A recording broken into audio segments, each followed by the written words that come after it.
Gusto mo ba ng breakfast na mga Filipino favorites with unlimited garlic rice, may kasamang 2 egg, kamote fries, fried banana, tapos unlimited pa yung coffee, iced tea, and hot tea? At pwede mo pang sabayan itong napakasarap nilang batirol. Nagbabalik tayo dito sa Matami Restaurant, open daily from 6 AM to 10 AM, located sa loob ng Clarkfield, Pampanga. They are known for their authentic Kapampangan dishes, and today sinubukan namin yung mga breakfast nila. Una, nag-order kami ng batirol. This is good for at least 4 people. Sakto yung tamis and thickness. It's not too oily. It's very nutty and merong konting-konting touch ng alat para mag-balance yung flavor. Tapos una naming tinikman yung goto habang mainit pa. Meron niyang tuwalya, lamang loob, and egg. Tapos may kamote fries pa on the side. Ang tagal ko nang nagka-crave ng any kind of lugaw, so this definitely hit the spot. Ito naman yung dinuguan. Of course, you can also have it with rice or pwede mo ring ipares with puto or pandesal. Ako pa naman, ito yung saktong timpla na gusto ko ng dinuguan. So talagang okay na okay to for me. After nyan, diretso na tayo sa Silog Meals. Unahin natin yung tortang talong.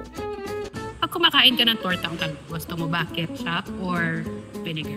Ako, honestly, depende sa mood. So, today, sinubukan natin both. And since ang sarap nitong sukang sausawan nila dito sa Matami, for today, vinegar ang winner para sa atin. Kung mahilig ka naman sa dried fish, meron sila nitong espada or meron din ng danggit. And nakita nyo naman yung platter nila, diba? Merong atsara, 2 yung egg, merong kamote fries, and fried banana. And let me repeat, unlimited garlic rice, brewed coffee, or iced tea. Panalo itong kanilang tinapang bangus, or pwede ka rin mag-order ng crispy fried na daing na bangus. They also have an option of pork giniling. Sa Kapampangan ang tawag namin dito torta. Perfect siyang ipares doon sa pritong saging na saba. Tapos meron din nung pindang damulag. Yung breakfast menu nila dito is worth 250 per order at kita nyo naman yung serving size. Sulit na sulit na. Ang in-order lang namin yung mga kinakrave namin for today. Pero apart from that, meron din silang corned beef, tocino, beef tapa, hot dog, Hungarian sausage, longganisa, and luncheon meat. Let me just highlight na yung beef tapa nila, napaka-solid din. Ito pala yung isa sa mga best seller nila. Grabe, feeling ko baka makatatlong refill kayo ng garlic rice dito. So ngayon, alam na natin na bukod dun sa kanilang dinodumog na merienda buffet kapag hapon, meron din silang mga solid na breakfast options. Ang breakfast menu nila ay available daily from 6 AM to 10 AM. Kaya sa susunod na magka-crave kayo ng mga traditional Filipino breakfast, alam niyo na kung saan kayo pwedeng pumunta.